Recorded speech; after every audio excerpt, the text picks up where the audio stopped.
Feeling like you're missing out or worrying about missing out is so common when you're sober. Some things just aren't the same after you quit drinking, and it takes some time to get comfortable with that. And of course, sometimes we're worrying far too much about the things that end up not being an issue at all anyway. We're going to dig into FOMO today. What it means, how we overcome it, so we don't feel like we're missing out on anything at all.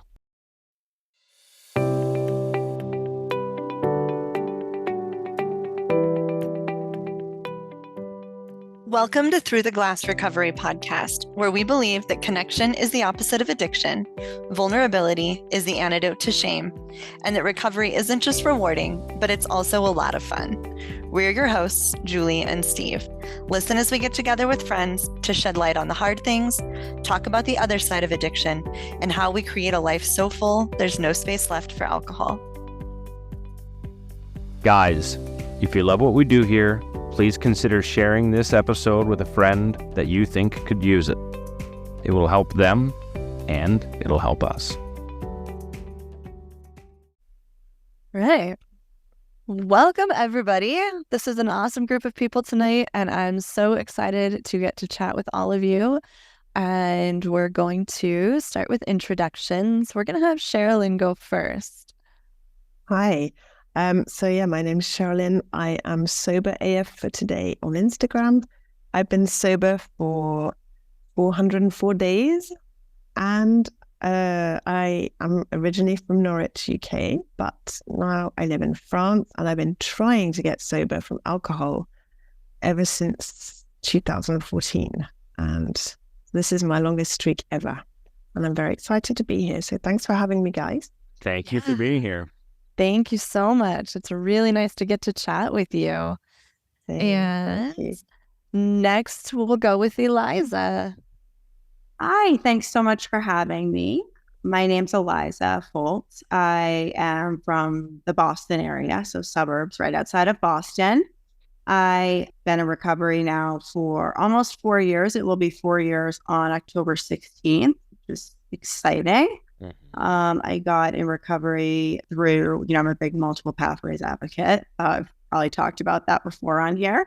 So I got in recovery with the help of MAT, but I'm a big believer in whatever works. It wasn't obviously none's a silver bullet. You need a bunch of different things kind of working together. So community and meetings and having support and finding hobbies I love played a big role for me too. And I actually now work in the recovery space, not in treatment, not in direct care, but for a software company that has a solution that measures and elevates outcomes through biometrics. Amazing. Amazing. Really cool. Well, thank you so much for sharing that with us. And we will definitely include your links and everything in our show notes. So it's really nice to see you again. Eliza's been here with us once before, so it is lovely to see your face again. Thank you. And last but not least, we have Alex. My name is Alex Brummel, second-time guest on the show. I'd like to mention as well. Recurring guest, I believe they call that. Absolutely. Yeah. Recurring. Yeah. Practically a regular. Yes, that's right. I grew up in deep South Texas, Hook'em Horns, and now I'm currently residing in Omaha, Nebraska. I have been sober from alcohol for a little over 10 months. So 10 months and 11 days. I started doing some math when you guys said sober dates. So I'm very excited to talk about this topic tonight because I think it's huge in the sober community. And I want to thank you, Steve and Julie, for asking me to be on. Thank you for being here today. Yeah, we appreciate it. Last minute. Appreciate you so much. Anytime. I will also say Steve and I were actually recently guests on Alex's podcast, which is called the What in the World podcast. I'll include a link in the show notes here, and then we're also going to talk about that a little bit on social media too. So keep an eye out for that and definitely check out Alex's podcast. That's what a good podcast host would have done right there, plug his own podcast. But, thank you, Julie, for that. I appreciate that. Yeah, we had a lot of fun. So thanks for coming on, by the way. Yeah, we had a lot of fun there. You can check out the podcast, you can find it on YouTube. So you can see a little bit of, or listen to a little bit of the history of how Through the Glass came about, and even the meetings and the whole deal. So Yeah. how we met even. Yeah. You guys are having quite an evolution too right now. So I'm psyched to hear about that. I'm gonna check it out. Absolutely. Cool. Yeah, definitely give it a listen. We had an awesome conversation. It was great. It was a good time. Absolutely an honor to have shared Alex's space with him, and now we have him here with us. So anyway, let's talk about FOMO. For those that aren't familiar with the term, it means the fear of missing out. That feeling of not wanting to be left out, which of course is a really valid fear when you decide to remove alcohol from your life. We want to hear what FOMO has looked like in your life since you got sober. Share with us what you've missed out on, how it's affected your sobriety, and share anything you've learned about moving through FOMO without letting it drag you down. Am I going to be the one to start? Am I going to break the ice? Go for it. You can be the icebreaker. FOMO for me was maybe what I was most nervous about when I got sober. A lot of my daily activities, a lot of my friends, meeting up with my friends, all revolved around alcohol. Meeting at bars, sporting events, you name it, place where beer is sold. And when you first get sober, you kind of think like, man, I'm going to be the wet blanket at these events, or I'm going to show up and the first thing people are going to do is want to buy me a shot. And then I'm going to have to say no. And then I'm going to have to go on this long, detailed story about why I'm sober. And now my life is just better without alcohol, blah, blah, blah. And I have been pleasantly surprised in this arena of my life. There are some, especially when you first get sober, there are some of those initial kind of questions that aren't necessarily uncomfortable to answer, but you're just kind of walking people through the process. And then your friends that matter, the ones that you want around anyway, once they know you're sober, they don't offer you booze anymore. And it's pretty simple. It's actually been very nice. Perfect example was 2 weekends ago, I went on a golf trip to Kansas City with friends. And, everybody knew I was sober, and I'm drinking Diet Pepsi while they're drinking their Coors Lights, and that's totally fine. I tell people all the time, you don't have to change anything about your life because you're around me. And it was totally fine. And it was a great weekend, and we had a lot of fun. So it can seem kind of daunting making that big lifestyle change at first, at least for me. But I've found that I'm not really missing out on anything by being sober. And as Steve and Julie like to say, you're adding to your life. Make a life so full that you don't have room for alcohol, right? So that's it's when you're living in the moment and you're having that fun with your friends, if they matter, booze is just another thing that maybe they might be participating in, but you don't certainly have to do it, to fit in or whatever. So did you feel like you were missing out on the full experience of the golf trip because you weren't drinking? I think this is something that comes up for a lot of people. So I'd love to hear your answer. I didn't, let me put it this way. If it was the first 2 months after me getting sober, I absolutely would have been thinking, man, I'm missing out on the time. Man, I'm missing out on sharing these drinks with friends. Man, I'm missing out on this, that, or the other. But, I've been through Thanksgivings, New Year's Eves, birthday parties, Christmases, all things. And my family does like to indulge. And my friends like to indulge, which again, totally fine. I don't, my decision is my decision. I don't care what you do as long as you're being respectful and safe and what have you. But no, I didn't feel like I was missing out on anything. In fact, I was gaining because my golf scores were better than some of the ones that were, really partaking heavily. So if anything, it put not only more dollars in my pocket because Diet Pepsis are cheaper than Coors Light, but, when it came to settle up at the end of the weekend, if anything, it added more to my life and to my pocket, so. I think that's huge. I'm with you that when I tried to go out and do things when I first quit drinking, it definitely felt like I was missing out because that everybody was drinking. as I've made my way through this, and I mean, like you, I've experienced a lot of really cool events over the past couple of years. Like I've done some neat stuff. I've gone on vacations and, gone to holiday parties and all of that. And the more you do it without the alcohol, like the less you feel like something's missing. I think a big part of it was just that it was habit. Like it was just expected that that was going to be a part of the thing that you were doing. So not having it there felt like it was missing. But like I haven't felt like not drinking was making me miss out for a long time. And I think that's important to realize because early on, and it definitely was harder. It definitely just felt like it wasn't as much fun to hang out with my friends because it always felt like something was missing. But it just doesn't feel that way anymore. And I think a lot of that is probably just the time and the more experience that you have doing that. Yeah, I agree. I at the beginning, I wouldn't go anywhere without a couple of AF beers in my bag. I know this is not for everyone. And I know that alcohol-free doesn't work for some people and it can be triggering, but this was the only way I could go out and try and enjoy myself without having alcohol. So that was my kind of go-to thing at the beginning. Now I'm kind of trying to wean myself off those things because they're really sugary, but that's another story.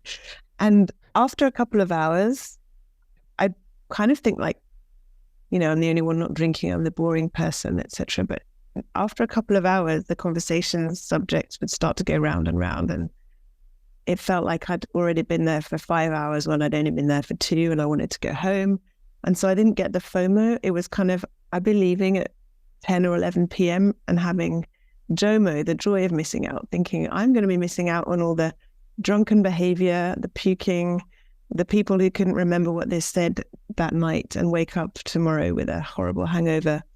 So now it's really like, I don't miss it and I don't think about it the way I used to. And I think you're right, Julie. It's really something that you get used to with time.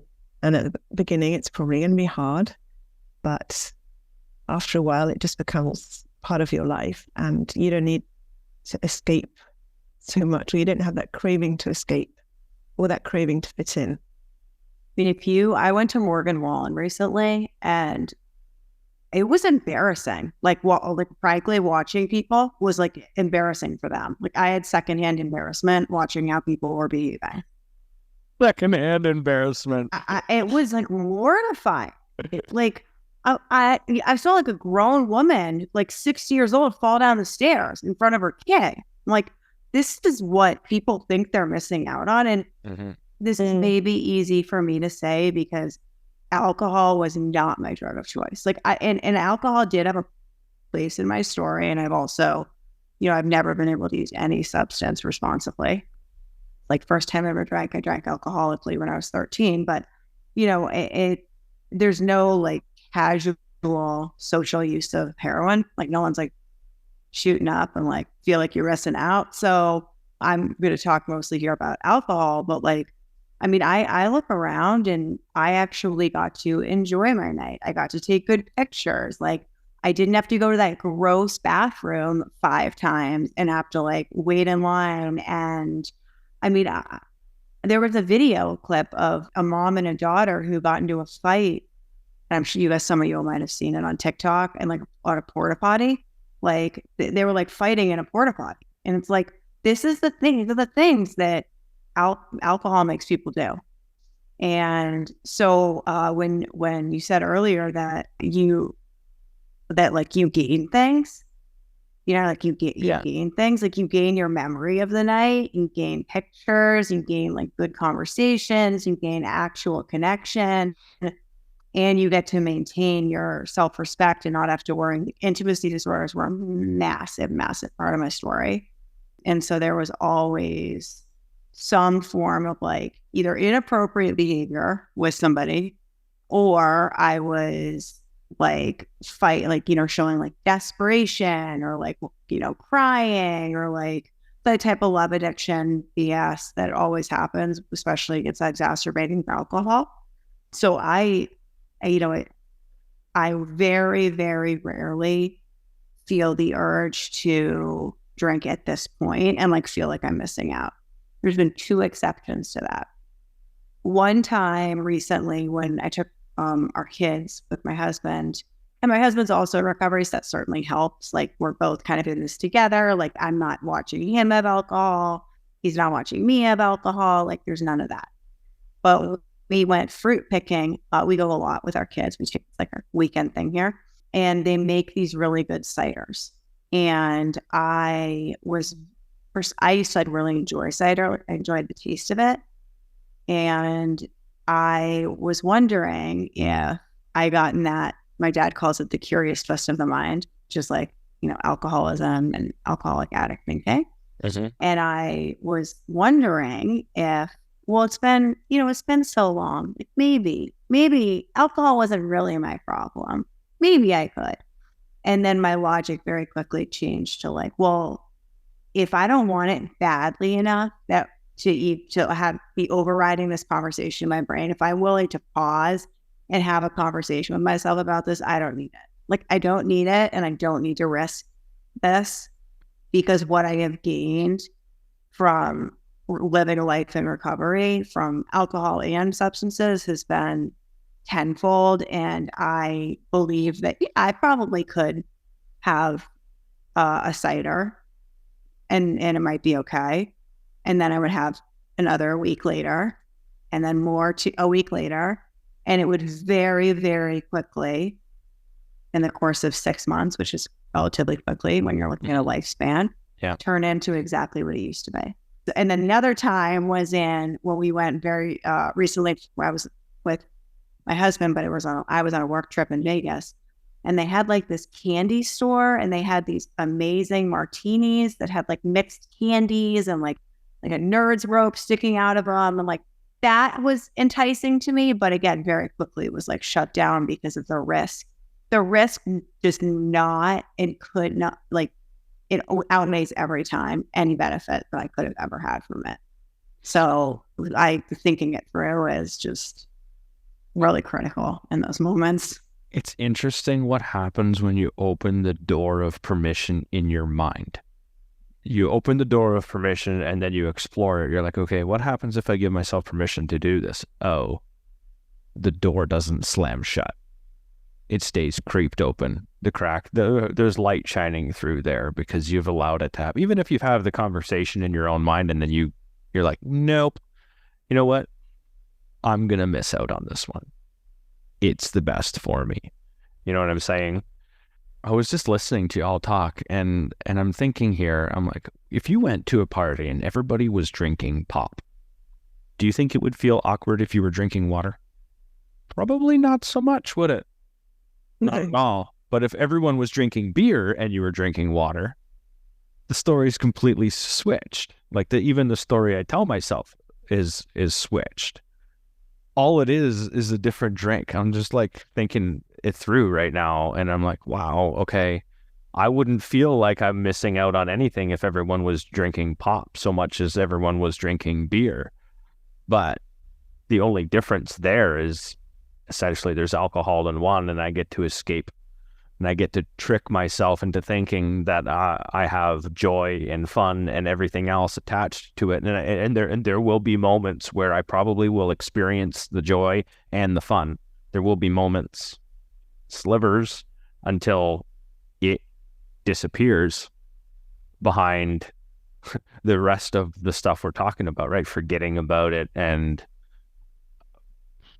the regret of the night. You talk about, Eliza, you mentioned about secondary embarrassment.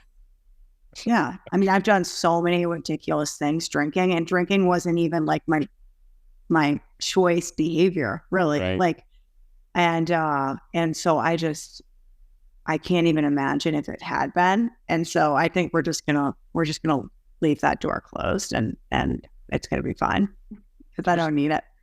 The other thing is, I think we always think that if we're drinking, like people notice what we're doing or care what we're doing. And people are inherently pretty wrapped up in their own thing, their own existence, their own thoughts, their own day. Like, I promise anytime that I thought someone like, why isn't she drinking? Was she pregnant? Like, what's going on? Is like, I promise nobody cared. Like, I was sure that nobody noticed. And if they did, it was a passing thought. And then they instantly went back to whatever else they were thinking about. Or Amen they to have that. their own problem. I think people who know, I notice who's drinking and not drinking. That's because I have an alcohol problem. Yeah. Yeah. Oh, that's a good point. Yeah.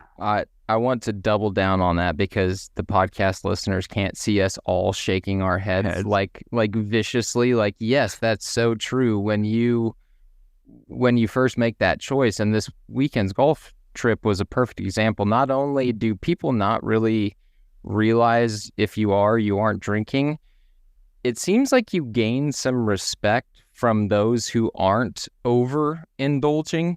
You know, there's a little bit of like respect given there. We were on the trip with a couple old hats who it's kind of tough to get respect from those guys to begin with, you know, but they weren't looking at me like the young degenerate drinker, you know, and then you do notice others who are going, you know, really hard, I guess, if you want to put it that way.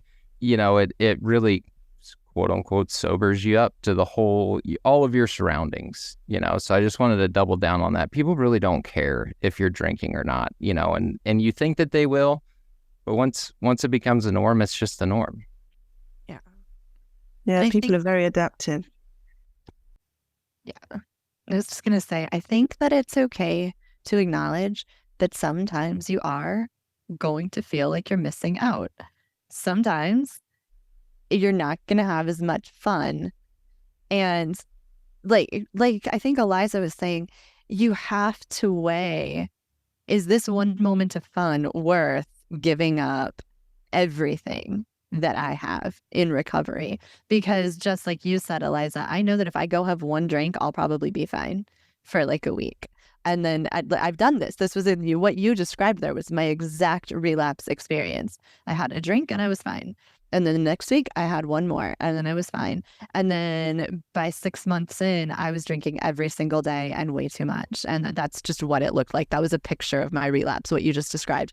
And so I know, you know, when I'm out there and everybody's having a great time and gosh, that one drink sounds good, I probably could just have the one drink. But I also know it's going to lead to a life of hell that took everything I had to claw my way out of. And so is it worth it? Like that, drinking that one drink so you don't feel like you're missing out, or, you know, losing literally everything that I've worked for and everything good that's happening in my life now.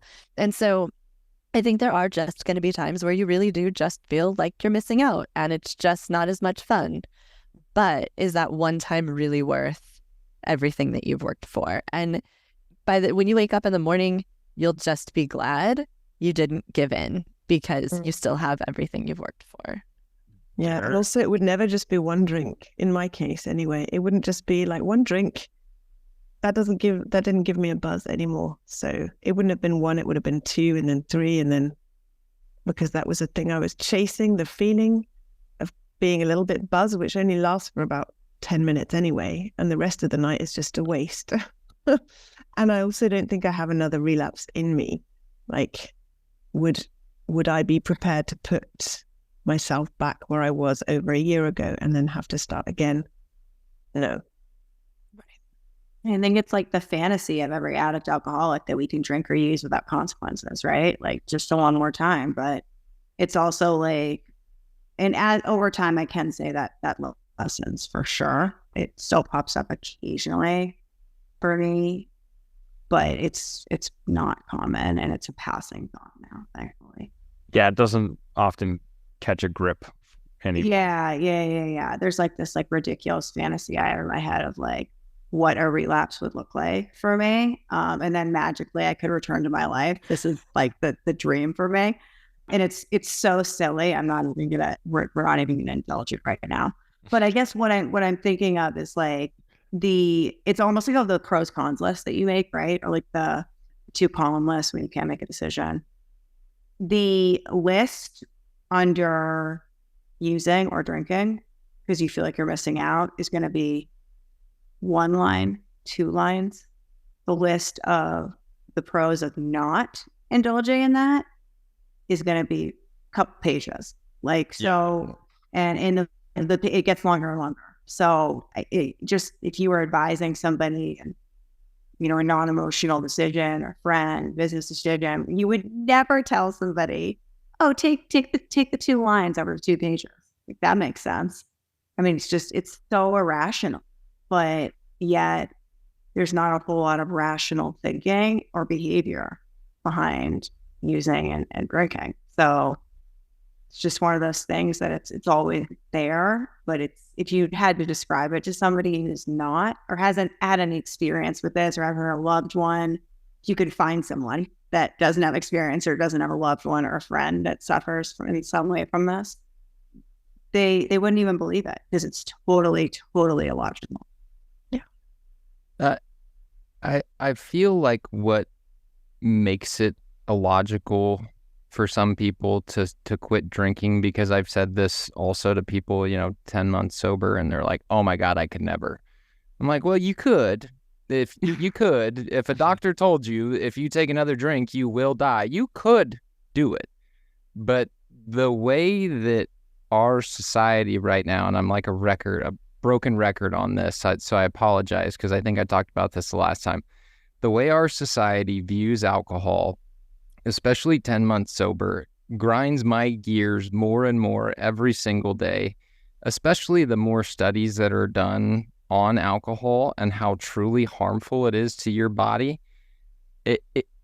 God's honest truth, if you told me right now, Alex, they just created a bourbon that's not going to kill any of your brain cells, and it's not going to cause any like harmful addictions, like it's non-addictive, and your chance for cancer isn't going to go up whatsoever. They took that ethanol, you know, the same ethanol that you put in your gas tank, they took that ethanol out, and you can still catch a buzz and there's no repercussions at all. I'd say, how much does it cost? Because that sounds good. But unfortunately, that's not the case. The bourbon that I used to love so much, and still probably would, again, God's honest truth, it is really, really bad for you.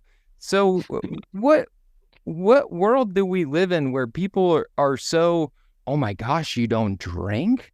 Oh my God. And you want to say, yeah. And are you aware of what's, again, make your own choices. I'm not here to, you know, be a teetotaler or tell you how to live your life. You do you. But that's really bad for you, man. Like, your chance, what they found now is if you're going to drink, you should have 2 drinks per week maximum. In what world do people live in where they have 2 drinks a week and say, oh, I'm good? Yeah, right. Get real. You know, it just frustrates me so much that sober people are seen as like, not outcasts, because that's not the word that I want to use, but like outside of the norm. The norm is so regulated that people do ingest this harmful, addictive poison, and that's just par for the course. That's just what we do as a society. I think that's what's depicted, though. I think people not drink it because follow the money, right? Like, the alcohol industry makes a lot of money, and they have a lot to gain from continuing this image. Oh, everyone drinks. Like, I know a lot of people who have had problems and who haven't had problems that really don't drink, and they just think it doesn't add to their life. Like, the CEO of my company, he doesn't have a problem. He had maybe a glass of wine a month before he started this company. And because now he knows like how harmful, I mean, he's in this industry, he hears horror stories, he knows what happened to me, he knows what happened to my husband. So he's just like, I'm just not going to do it. And I think that's pretty common, like that there's a lot of people that don't indulge, and yet society, and because of the industry is so powerful, like wants us to believe that it's so unusual. Yeah. And pharmaceutical industry is the same way, right? Like, big pharma, they want us to think that, oh my God, like you can't survive if you don't take an opioid. I used to think that Tylenol was a joke when people gave it to me, and I was like, like I'm throw this in the garbage.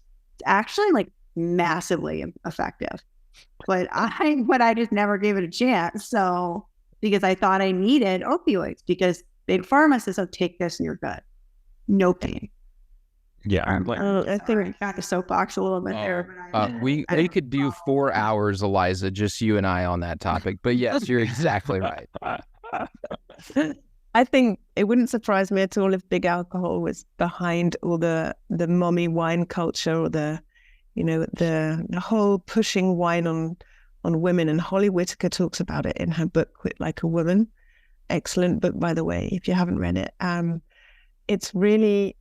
It was just their way of trying to conquer a new market, getting women to drink. That's why Alco Pops and sweet drinks were launched, because all the men were already drinking, and then they started dying. So had to find a new market. And this mummy wine culture thing really, really, really pisses me off, because I fell for that so hard. And a lot of my friends are still in that mummy wine thing.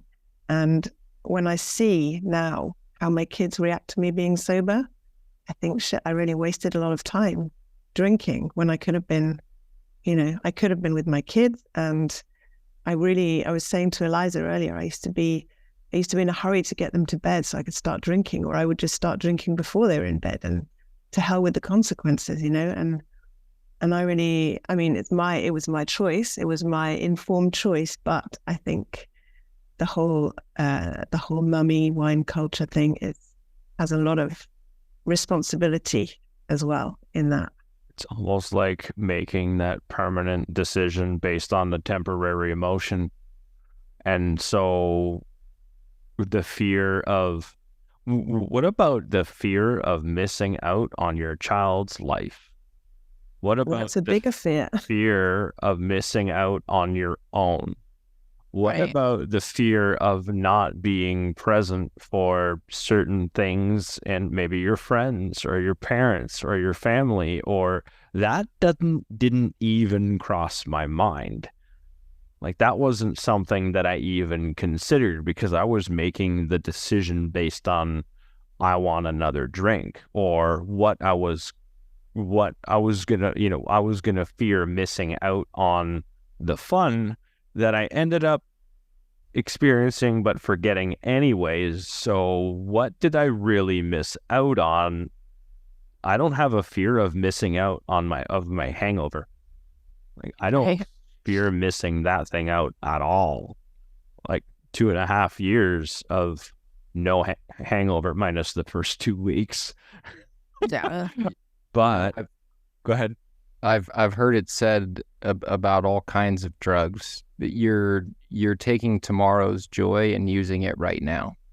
So you're stealing from tomorrow's joy and using it right now. So that instant gratification's gonna be there. You're gonna again, if anything, again, God's honest truth, and I don't want this to sound like I want to get drunk, but if anything, I do miss that feeling, because it is fun, right? Now the next day and the next day and the health outcomes, all the health implications, no, you look at the full picture, I'm good without it. You're just taking tomorrow's joy and using it right now. And the value proposition for that is horrible. And friend, tomorrow's right around the corner. So yeah. That's an incredible way to look at that. I don't think I've ever heard it put quite like that. And I think that is brilliant. It's so true. I had kind of an interesting experience, I guess just a week ago or so. So I took my daughter to a concert, and I've gone to concerts sober before. And, like I'm looking around and I'm realizing there's lots of people drinking, and it's not even like a craving, but it's I kind of miss being able to drink and let loose, at a concert, and be one of those people that's sitting there, with their hands up and singing along and having like this great time. Because I'm not that person when I'm sober. I'm a lot more reserved and quiet. And so I kind of missed it, I guess, right? A little bit. So this concert that I took her to, it was an all ages venue, and there was no alcohol served at all.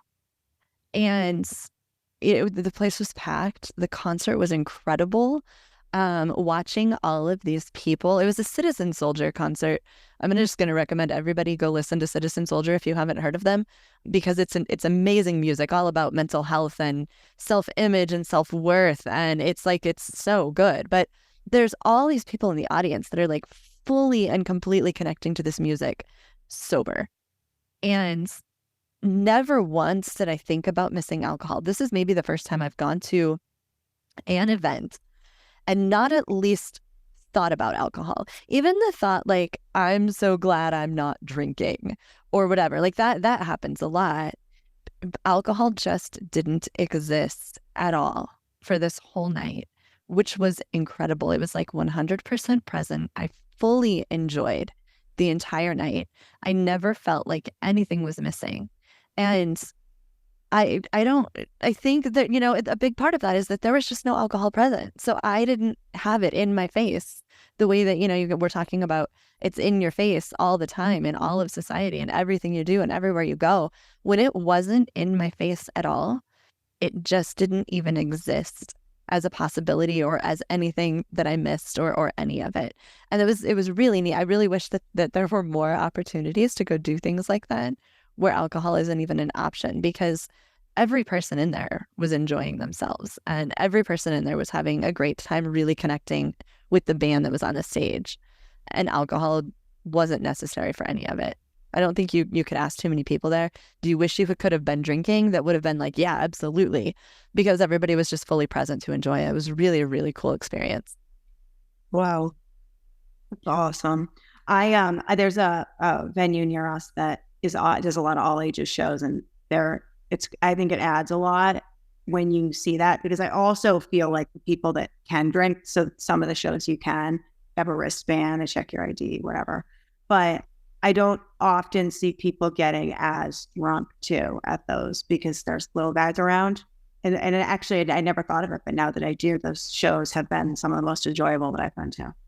The neat part about that is, because it's not available, it also models to the little ones that you can have fun without it. That's exactly right. We are really big believers in, because genetically our kids are at pretty serious risk, right? Yeah. And so we think all the time about, my husband and I, about like, well, how do we want to behave? What conversations do we want to have? When do we want to start? What's age appropriate? How do we do this in an age appropriate way? And I'm really glad that, because there's a lot of drinking in his household, and there was, not like dysfunctional drinking, but there was a lot of alcohol, and it was like, alcohol is what you do at social events down south, and especially in Knoxville, Tennessee. And in my family, there was drinking at every dinner out and in every gathering, and so alcohol from time I was in high school was like, when you get together with friends, you drink. And I'm glad that that's not something that's being modeled for my little guys either. We don't have alcohol in our house. Yeah, I think it's gonna hopefully make a difference, because they're just at such risk. I'm gonna start wrapping this up. We're just talking about modeling things for our children, and part of doing what we're doing right now is something I'm hoping that we can help model for our children, is have conversations like this. And perhaps maybe those kids won't forget 10 years of their life like I feel like I've kind of lost with being wrapped up in my own addiction. And if that's something that, talk about fear of missing out. I fear that if I go back down that path, do I model this for my kids and then they end up missing out on a huge chunk of their lives because I've modeled that behavior to them and made that all right. Talk about mommy culture. I'm going to go on a slight little rant, but a glass of wine in mommy's hand, and who's next to mommy? The baby. And that is like perfect visual. Look, this is what you do, right? And so it's walking advertising for a 2-year-old too, Absolutely.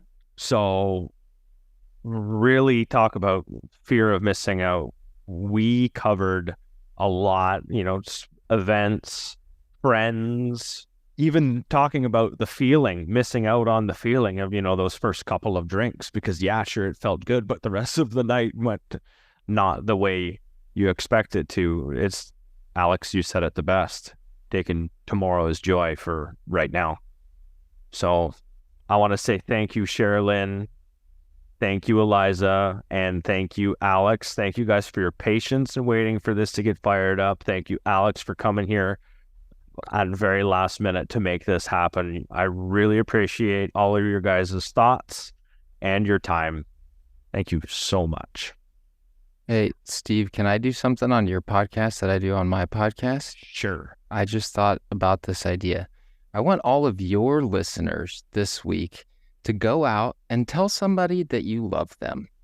Maybe somebody that you haven't talked to in a while. Just think of like, or maybe it is somebody you tell every day. And you're like, I just really want that person to know that I love them. So make sure we sign off all of my podcasts with to make sure you tell somebody you love them this week. Awesome. And I love all you guys. Awesome. I love that so much. I love that so much too. I love you guys. Thank you so much. Thank you. Thank you. Have a great week. Thank you so much. Thank you all so much for sharing your time with us today. Don't forget to like, subscribe, follow Through the Glass Recovery podcast so you don't miss future episodes. See you next week.